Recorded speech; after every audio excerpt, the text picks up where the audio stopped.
ரொம்ப ஜாலியா இருக்கிறாங்கல்ல, எவ்வளோ ஹாப்பியா இருக்கிறாங்க பாருங்க. அடுத்த வீடியோ பாருங்க, எப்படி இண்டிபெண்டா வளர்க்குறாங்கள பிள்ளைங்கள, அவங்க இஷ்டத்துக்கு ஜாலியா இருக்கு. எனக்கு இப்படிலாம் வளர்க்கணும்னு ஆசையா இருக்குங்க. இப்பெல்லாம் யாரு முன்ன மாதிரி வளர்க்குறா? எல்லாம் அவங்கவுங்க இஷ்டத்துக்கு தான் வளர்க்குறாங்க. இங்க பாருங்க எவ்வளோ ஜாலியா வளர்க்குறாங்கன்னு, எவ்வளோ ஹாப்பியா இருக்கிறாங்க பாருங்க பிள்ளைங்க. அவங்க அம்மா அப்பா எல்லாருமே ஜாலியா இருக்கிறாங்க. சே, இங்க பாருங்க சூப்பரா இருக்கு. இப்பெல்லாம் நம்ம வளர்க்கக்கூடாது தெரியுமா? பைபிளில் இதுக்கு ஒரு வசனம் கூட இருக்கு. பிள்ளையானவனை வளர்க்க வேண்டிய வழியிலே நடத்து, அவன் முதிர் வயதிலும் அதை விடாதிருப்பான்னு சொல்லியிருக்கு. இருக்கதா செய்து. ஆனா இங்க பாருங்க நல்லா தான் இருக்கு. சரி, பவுலும் சொன்ன மாதிரி எல்லாவற்றையும் அனுபவிக்க எனக்கு அதிகாரம் உண்டு, ஆகிலும் எல்லாம் தகுதியாயிரு. அது மாதிரி இதை விட்டு போவோம், என்ன பண்றது?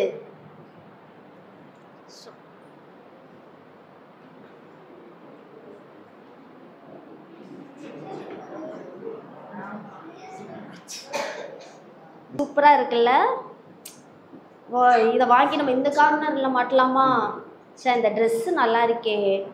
எந்த ட்ரெஸ் வாங்கலாம்? ரெண்டுமே நல்லா இருக்கு. இதை வாங்கி இங்க மாட்டலாம், வீட்டுல செம்மையா இருக்கும். எல்லாரும் பார்த்துட்டு எங்க வாங்கினான்னு கேட்பாங்க. இந்த வாட்ச் வேணா கேட்போம், வாங்கி தரட்டும், நம்ம கேட்டு பார்ப்போம். சரி வரட்டும், நம்ம எப்படியாவது இந்த ஆஃபர்ல வாங்கிடுறோம். இந்த திங்ஸ் எல்லாம் இருக்குது வாட்ச். சரி, இன்னொன்னு கேட்டு பார்ப்போம். என்ன பண்ணிட்டு இருக்க? ஏங்க என்ன பண்ணிட்டு இருக்க? உன்னை பார்த்து இவனும் ஃபோன் நோண்டிட்டு இருக்கான் பாரு. நான் கூப்பிட்டது கூட கேட்கல. ஃபோன் பார்க்கல. இங்க பாருங்க, வீட்டை நம்ம எப்படி டெக்கரேட் பண்ணலாம், இங்க என்ன மாட்டலாம், அங்க என்ன மாட்டலாம்னு பார்த்துட்டு இருக்கேன். உங்களுக்கு கூட ஒரு வாட்ச் பார்த்து வச்சிருக்கேன் ஆஃபர்ல, தெரியுமா? 30,000 ரூபாய் தான். வாங்கலாமா?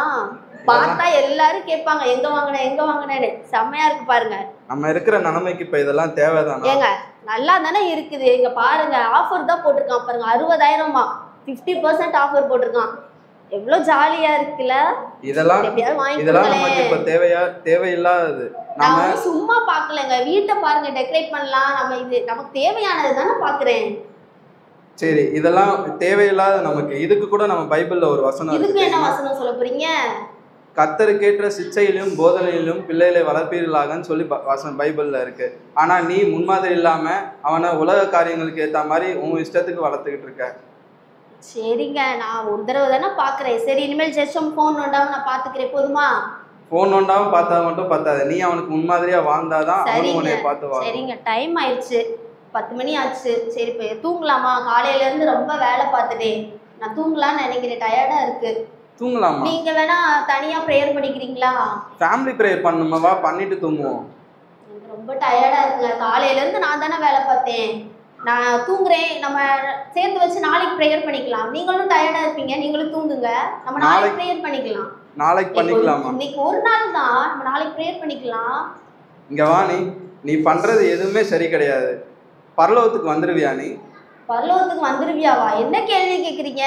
ரசிக்கப்பட்டு ஞானஸ்நானம் எடுத்து சபைக்கு சண்டே வாரம் சர்ச்சுக்கு வந்துடுறேன். இது போக எல்லா மீட்டிங்கும் அட்டன் பண்ணுறேன். எனக்கு வசனம் தெரியும், எல்லாமே நான் சொல்கிறேன். பரலோகத்துக்கு வந்துருவியாவா? ரசிக்கப்பட்டா பரலோகத்துக்கு வந்துடலாம், தெரியும்ல? பரலோகத்துக்கு வந்துருவேன்னு சொல்றதெல்லாம் சரிதான்.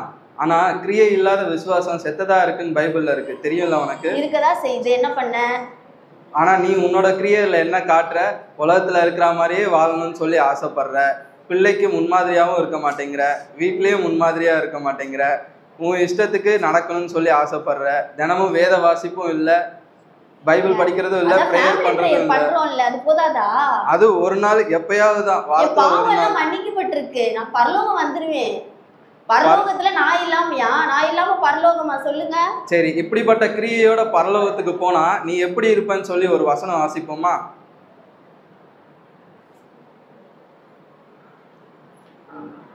சொல்லுங்க வசனத்தை. 1 கொரிந்தியர் 3:15 எடுத்து வாசி.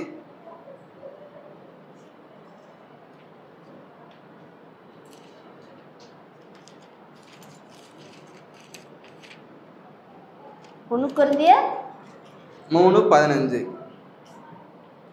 ஒருவன் கட்டினது வெந்து போனால் அவன் நஷ்டம் அடைவான், அவனோ ரட்சிக்கப்படுவான், அதுவும் அக்கினியில் அகப்பட்டு தப்பினது போல் இருக்கும். இதுல என்ன போட்டிருக்குன்னா, நம்ம பண்ண கிரியையெல்லாம் ஒரு நாள்ல சோதிக்கப்படும். அந்த கிரியை சோதிக்கப்பட்டு அடுத்து நம்ம எப்படி பரலோகத்துல இருப்போம்னு சொல்லி போட்டிருக்குன்னா, நீ இப்படியே இந்த மாதிரியே கிரியை பண்ணிட்டு இருந்தனா நீ பரலோகத்துல எப்படி இருப்பனா, என்ன போட்டிருக்கு?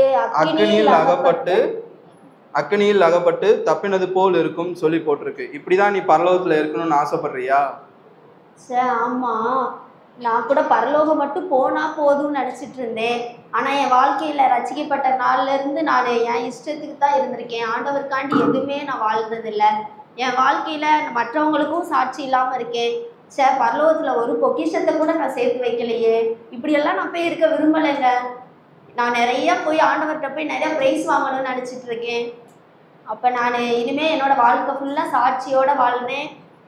இனிமேலாச்சும் நான் ஆண்டவருக்கு உபயோகமான பாத்திரமா இருக்கணும்னு ஆசைப்படுறேங்க. சரி வாங்க ஃபேமிலி ப்ரேயர் பண்ணலாமா? பண்ணலாம்.